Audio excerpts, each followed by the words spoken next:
بنده اعتقاد راسخ دارم شفاعت از همینجا شروع میشه.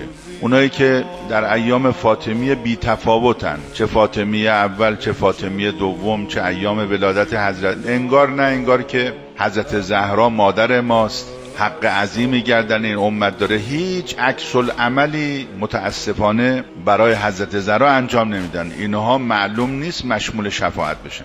شفاعت بذرش اینجا کاشته میشه، یعنی شما ارتباط برقرار میکنی، یه ارتباط معنوی، خدمتی در خانه اهل بیت حضرت زهرا داری، همین میشه وسیله شفاعت. به فرزندانش خدمت میکنی، مجلس میگیری، گریه میکنی، اشک میریزی، کار خیری میکنی برای حضرت زهرا. ولی کسی که هیچ ارتباطی با حضرت زهرا نداره، شفاعت معنا نداره. و اگرم بگی شما من محبت دارم و دوستم، خب دوستی فرمود شیعیان ما علامت دوستیشون اینه، یفرحون لفرحنا و یحزنون لحزننا.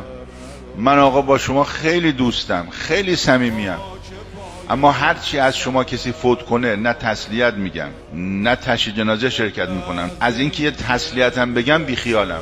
دوستیم که نسبت به غم و شادی شما بی تفاوت. خب این دوستی زیر سوال میره دیگه.